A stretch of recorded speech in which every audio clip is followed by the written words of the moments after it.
In other videos on my channel, I've talked a bit about relationships with bipolar, and it was mostly revolving around how to date someone with bipolar disorder. And I realized I didn't talk about what a person with bipolar is feeling in a relationship or just in the relationship scene at all, really. So I was going to do a little bit of that today, talk about 5 things that people with bipolar might think about when it comes to dating. And I just want to preface this with, I'm not currently in a relationship. If you were watching my prior videos, you might know that I did have a boyfriend. We were together for a little over a year, but we broke up recently, partly because of the distance, and there were a few other things there, and we just decided that right now it would be best for both of us to try to work on ourselves. And if it works out in the future, then it'll be great for us. We still talk a lot and we still care about each other a lot. So not a whole bunch has changed, especially since we had the distance issue. But I think a lot of these ideas came up in the relationship that I had with him, especially at the beginning when I was kind of unsure. I'm just gonna get into it. So the first thing that I always worried about, knowing the way I am with the instability sometimes and the manic episodes that pop up every once in a while, is just trying to find someone who's willing to stick through all of that. It's hard on anybody to have to deal with a partner on top of all the normal relationship stuff, just trying to keep on top of their mental health and make sure everything's in order. And then it's even harder sometimes when the person with bipolar themselves is not on top of it, and it's just trying to, make sure that everything is in line. I personally try to keep myself on track, and I try not to put too much of that on the other person. I don't know how much I did, but at the very beginning of my relationship with Nick, I was actually getting manic, and then at the beginning, a few months in, I had this major manic episode where I was just hallucinating and having all these delusions, and I bet it was hard for him. He was worrying about me a lot. But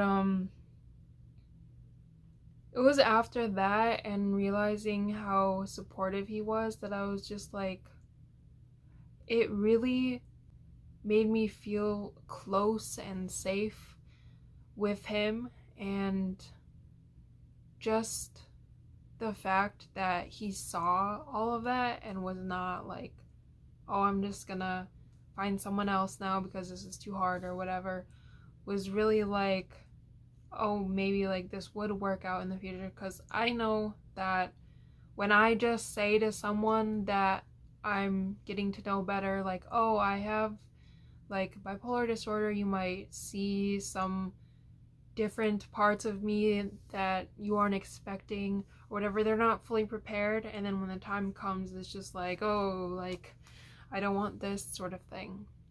So yeah, that's the first thing, is just trying to find someone who's willing to stay through thick and thin. The second thing is stability. So I just know, anybody who has bipolar knows that a big struggle with life is just trying to be stable and maintaining your moods so that you're able to function as a normal human being. And there's a little bit more pressure, I think, when you're in a relationship, because it's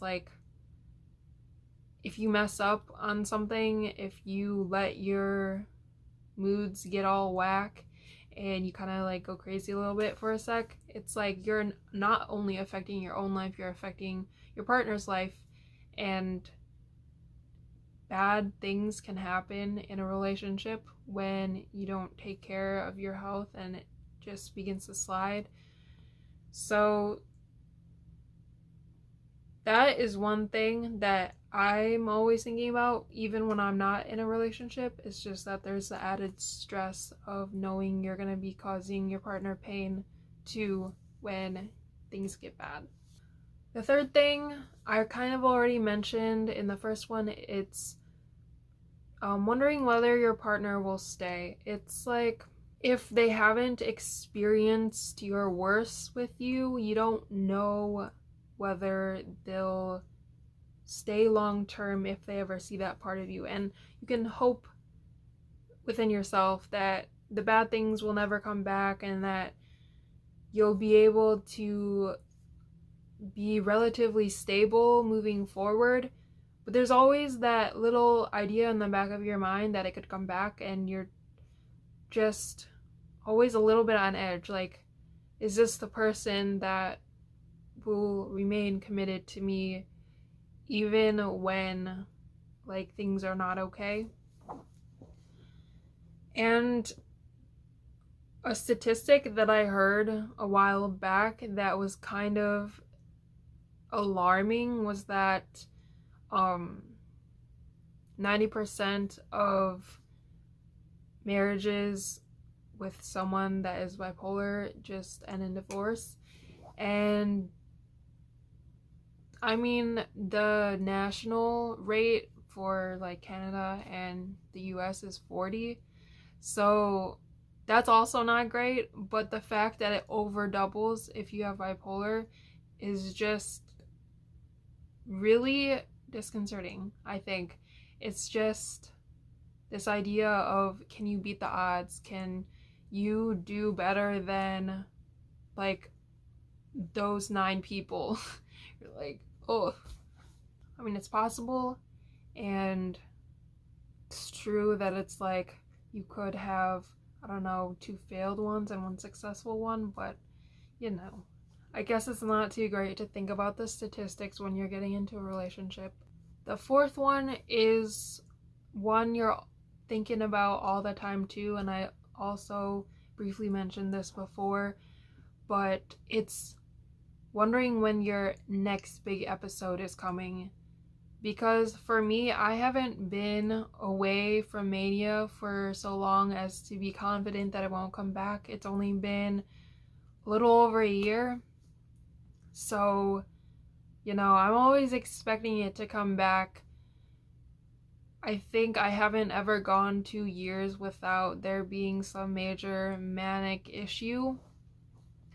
So it's just, when you're in a relationship, you know that when you get manic, it's gonna change everything. Like, the way you act is different, and when you're manic, you don't think clearly about what you're doing. You don't think things through. And if you were already an impulsive person before, you're gonna be even worse when you're manic.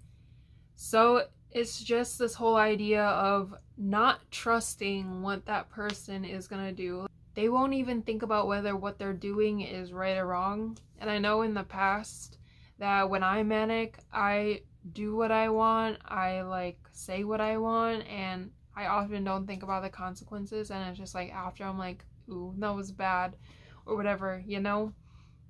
So there's always that aspect of, when will that next episode be, and what will happen in me and for my relationship when that happens. And the fifth thing is thinking about the future, whether that's marriage or kids or whatever. It's a big deal when you think about the future when you're with someone in the first place. And it's like, when you're bipolar, you are thinking about that, but also with the added stress of, will I even be okay enough to raise children, or will I be stable enough to be a proper partner in a marriage? And I think there's a lot to think about when it comes to marriage in general, that it's not just like a decision that people should take lightly, because it is a promise to your partner that it will be like you're going through everything together, and you're basically partners in crime for life.